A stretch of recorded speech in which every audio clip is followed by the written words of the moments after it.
I'm Norman Liss. The name of the program is The Way to Go, and I invite you to join me each week at this time as we explore places to go and things to do.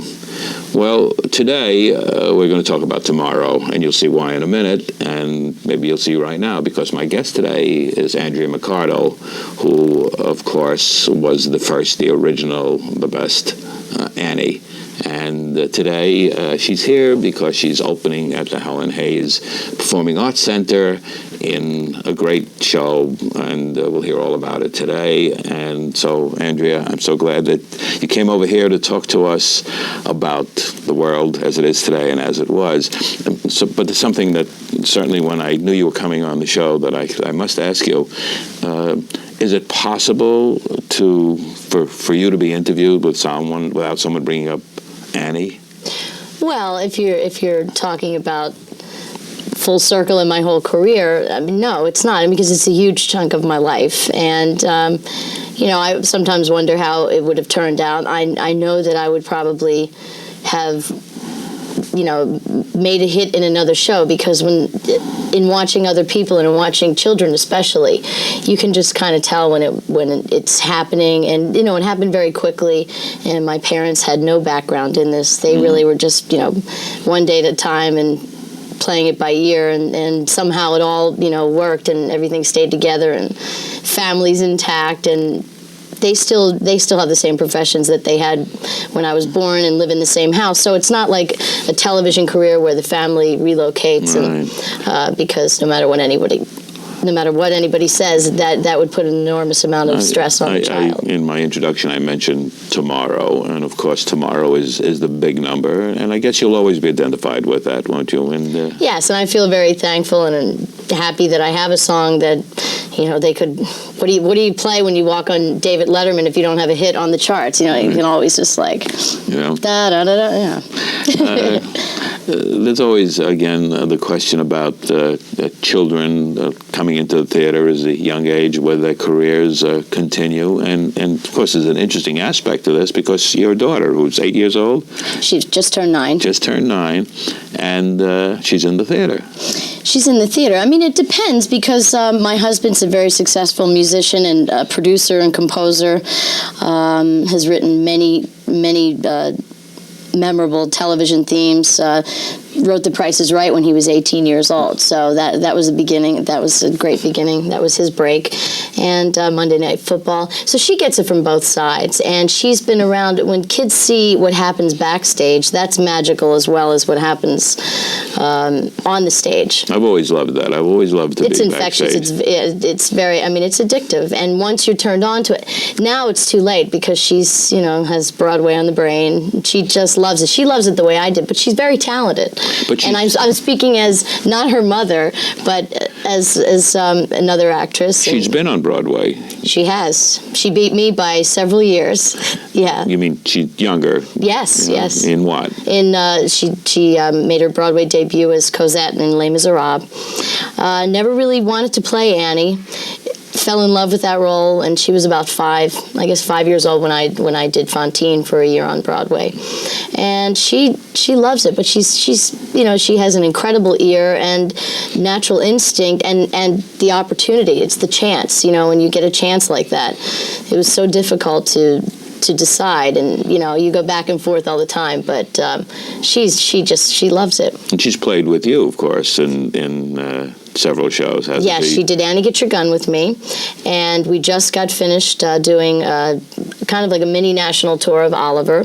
She played one of Fagin's boys, and at this very moment, she's playing Gavroche on the national tour. She's went out to help them.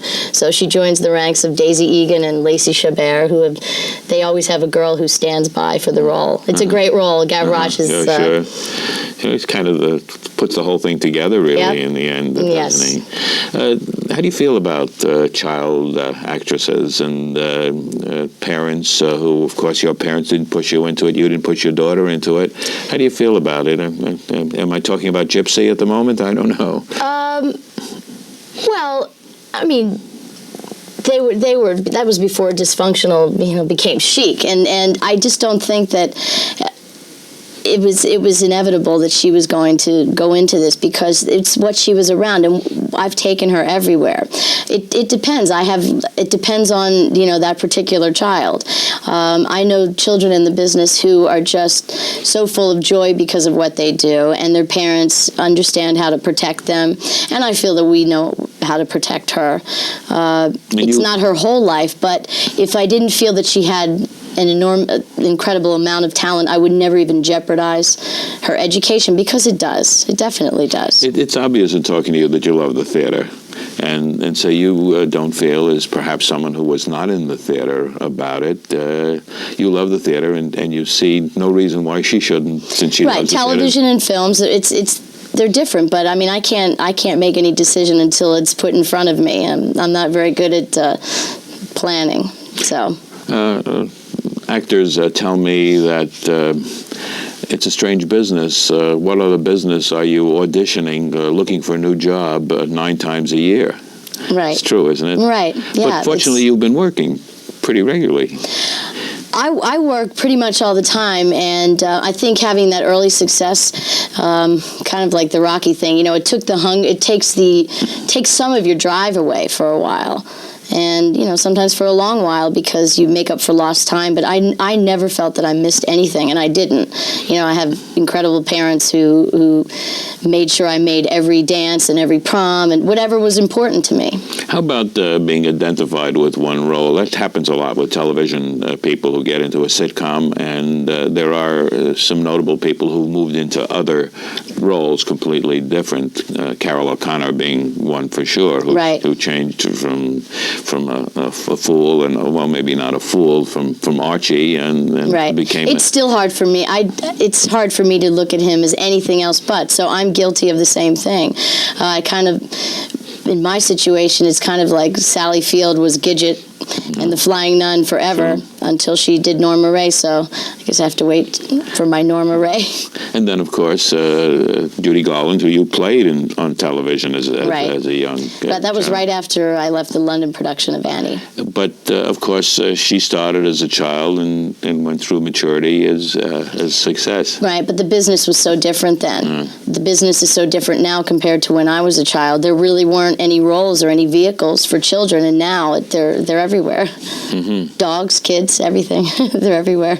But your role in Joseph and his amazing Technicolor Dreamcoat, did I get it right? You got it right. It's a lot to remember. I have 42 colors to memorize, and I don't have 12 brothers, and they switch the orders around, so that's the easiest of the show. That is, of course, Andrew Lloyd Webber, Tim Rice show. Great success. It's been done beautifully, and now it's being done more beautifully because, number one, you're in it, and some of the people that are involved with it. It's the Helen Hayes Performing Arts Center. Right. All of these people are they last season were on Broadway in starring roles. So I mean, it's a great group of people. Let's talk about some of them. Okay. Gordon Greenberg, who's the director, has been in How to Succeed in Business and in Grease and many other shows. I just starred with Richard Klein in Oliver, who was Larry from Three's Company, who was amazing in the role of Fagin. Gordon and he starred in Little Shop of Horrors together. Scott Wise, who's the choreographer, we played opposite each other in State Fair. And this is an extended dance version.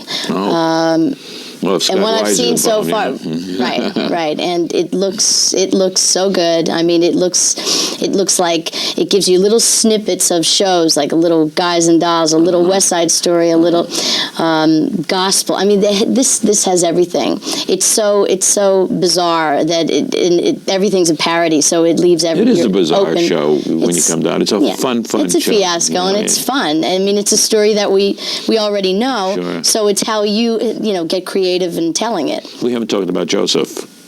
And Joseph, John Sawyer, incredible. He has he writes pop music, and he's extremely talented. Not to mention perfect looking, and my daughter thinks so too. And the cast, every person in the show. It's a big cast, isn't it? It is a fairly large cast. 18 people plus a chorus. Right, and we have the kids, and I've rehearsed with the kids a couple of times, and I love kids, and that was part of the reason I wanted to do this also. And we haven't talked about your role, of course. A key role to Joseph is the narrator. The narrator, who was originated by my very good friend Laurie Beachman. Mm-hmm. And we recently had a chance to do Les Mis together with my daughter. She played Fantine. I got to do the role I've always wanted to do, which was Eponine, mm-hmm. and my daughter played Cosette. And we did it in our hometown of Philadelphia, where Laurie comes from also. So that was a lot of fun. Now, wasn't the narrator originally written for a man? Yes, it was. Has it ever been played by a man? I don't think so. I don't think so either. Not in this country. But maybe, I don't know, in Vienna or somewhere. I don't know, but the keys are outrageously high. They're all over the place. So we're doing a version that's kind of, it's a mixture of like 40% the old original version and the newer version, which is a lot more fast driving and little hip hop, a lot of different musical styles. The Helen Hayes Theater is a wonderful performance. I've seen many things there. It's a wonderful performing arts center and great theater, and of course lots of parking and easy to get to. And it's a beautiful area. And I know that just because it's over the Tappan Zee Bridge, people may think it's far, but it isn't. It's only 15, 20 minutes at the most from downtown White Plains. Very close. And easy to get to. And I'm so happy because it's Christmas time and holiday time, and which reminds me, the dates are lots of shopping. The dates are December 12th to the 28th. What's the rehearsal process? Is it a long rehearsal process? It seems, from what you described, there are so many things. There's a lot to learn, and there's a lot of movement involved. The rehearsal, to me, is a fascinating subject. Is it a tough process? It's an exhausting process, but it's also, I find that addictive as well. When you like who you're working with, if you don't like the conditions or who you're working with or the piece, it's very difficult because you have to preserve and protect, your reputation and everything. Mm-hmm. But this is, I'm just so happy that I decided to do this because of the time with the holidays and stuff. I almost said no, and I'm very happy because instinct. I go by instinct a lot, and I think it's turning out really well. You must get offered a lot of roles. I would think, again, that reputation, people know your name, people know you.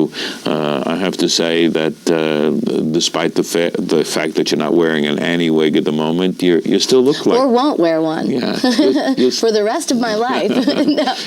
No. And you don't have to work with a dog either. Oh, no, I'll work with dogs anytime. But that must be helpful to you because people perk up. They remember you. And you haven't changed. You look the same. I do? You do look the same. But getting together, again, back to the rehearsal process, getting together. Here you have a situation where you've worked with a lot of the people as performers. Right, that's funny. To see Scott Wise on the other side. He's such a mellow guy and nice and doesn't have that ego or doesn't give anybody the attitude. That would be a little strange. But it's just, it's a nice, warm environment to work in. And I always like to be directed, or even stage managers when they were actors at one point. Cameron McIntosh started out as an actor. Yeah. There's a general understanding and of lingo, and they understand what it's like to be out there. You're out on there. I want to talk about the competition, but first I do want to remind our viewers we're talking today with Andrea McCardle, who is starring as the narrator in Joseph and the amazing Technicolor Dreamcoat at the Helen Hayes Performing Arts Center, December 12th to December 28th. And I keep reminding myself that this little girl sitting opposite me was the original Annie in the production Broadway and in London. And you'll never wear a red wig again, right? Not the curly one.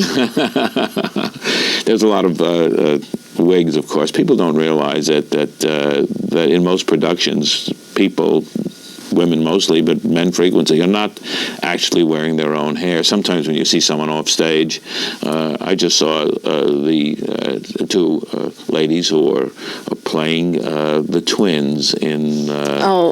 Emily Skinner and Alice Ripley. Yeah. I haven't seen it yet. I really want to go see it. Sideshow. Yes. And Alice has just cut her hair short, and they don't look at all like each other. But they do a great job of making them look... They look alike, very similar. Yeah. And also, I realized that they are not attached. They had tried doing it, as I understand it, first with corsets that they were attached just to get the feel of it. But they just lean into each other, and they do the dances doing it that way, which is very interesting. That's a challenge. I thought playing a train in Starlight Express was odd, but that would definitely be challenging. But you'd love to do it, wouldn't you? You like the challenge. Oh, yeah. Challenges, I think, are very... I love the physical challenge. Anything like that. That was the attraction with Starlight Express. Everybody thought I was crazy, and fractured a cheekbone. Compliments of Joey McNeely. It's dangerous. Very, and I still had a great time. I met my husband during that time, and that was a big part of it also. You talk a lot about the people you've worked with and meeting people, but isn't there a lot of competition among performers? You talked about making sure that the role is right for you, and that you're protecting your own integrity when you're doing the role. Is there a strong competitive feeling, aside from the fact that it's so competitive and everybody is so good? It's a really small business compared to other mediums like television and films, but I think that there ought to be a better way. Actors put in so much time, for instance, say with a workshop of a show, and they're never guaranteed. And lots of times you can do 3 and 4 years with a show, and then they'll come and get somebody from television, and it's very frustrating. I hear a lot of that, yes. They've proven that if you have a name or a reference point, it gets people in the seats, and no matter how good a show is, if there's nobody there, it doesn't matter. But I think that Rosie O'Donnell has been amazing for Broadway. She has given it such a shot, and it's cool to be back on Broadway, but we've always known it's cool, and even if it's not cool, once you do it, it's like our little secret. And there's really nothing like it. When you say cool, what do you mean by cool? Well, Broadway's happening again. Broadway's the bomb. It's like the new, it's chic again because there's so many things to think about that Broadway. I mean, it goes up and down and around, but I think it's really the interest. She's piqued a lot of the younger set, and the theater needs that. It needs it desperately. So I think that my daughter's life is so much more worthwhile because of being exposed to this. Just watching it, you don't have to do it, but it changes your life. Is it different for you to play Broadway or to play on the road, a large town or a small town? Do you feel different because you're on Broadway? Does your daughter feel different because when she's on Broadway and when she's not on Broadway? I think so. There's nothing that's like Broadway when you walk out and all the marquees are around. But I love touring, which I didn't think I would. The last time I toured was '84 with Jerry's Girls with Carol Channing and Leslie Uggams, and I hadn't toured until State Fair happened in '95. So I didn't want to go on the road, and I really took the show because of my album, which is called On Broadway, and it gave that a little shot. And I loved it, and I didn't really want to come home. I wanted my family out there with me, so I like touring too. But a show like Joseph, it's nice to do things in your area, and it just so happens that we live in New York, and just because it's not Broadway, no, it has a different. It's much more intimate. Our audiences, people tell me that every performance is different because the audience is different, and you feel the audience even though you may not be able to see them under the lights. And a show like Joseph, there is no fourth wall. You break that fourth wall, and you're part of. I mean, you're presenting. It's not so much acting. You get a chance to act, and you can slip in and out of different genres. So it's a lot of fun. There are no rules, and that's fun. The audiences, however, not in New York, in smaller cities and other cities, the audiences are different. And do you play differently for them? Not too much. I mean, I don't think your show should change so much, and you can make yourself crazy catering to certain types of people or different areas. I try not to do that. People talk about the Wednesday matinee audience as opposed to the evening audience or the Saturday night audience. There are different audiences. There are cold audiences. There are responsive audiences. But you don't see that pattern established away from New York City. Not really. I mean, there are traditionally a Saturday night audience. You can't hear them. You can't hear smiles. Wednesday matinees, they're all different. I find it. I think it's odd that I find this, but I think it's easier to do a dark show on a matinee day, which I never thought that I would hear myself say that. It's much harder to be, all happy. And Les Mis I found it really easy to do. I didn't find it so draining. I mean, in the beginning, it gets that way. But Oliver, too, I think Les Mis has given me a passion for darker musicals. And there is something about them. You mentioned the fourth wall with Joseph. You've done cabaret. You've done cabaret very successfully in some very good rooms in New York. Of course, here it's you and the audience, like it is on your CDs, where it's you and you decide what's going to go be on there, and you do it your way and not what the author, the writer, you just do it your way. Right. Do you like cabaret? I love cabaret, so... I do. I've done more Vegas and Atlantic City, big rooms, with Bob Hope, Liberace. I toured with many different engagements at the Las Vegas Hilton, who was... he and Carol Channing would stand out to me as the most brilliant. I mean, and I learned so many good things from. Well, Carol Channing, she and I had a little to-do one day because I asked her if she was always on, and she said no, she's not, but she is, isn't she? She's always different, and she always strives to reinvent, which I find fascinating, and I prefer that over method actor. Everything is the same. But there's something to be said for that also, because sometimes in trying new things, you lose what you had, and it's hard to get things back sometimes. I think that sustaining and being able to be consistent with your show is something that it's always challenging, so you certainly never get bored. Talk about not getting bored. I don't want to let the board go by without making sure that I give the telephone number where people can call to get more information about Joseph and of course, to get tickets.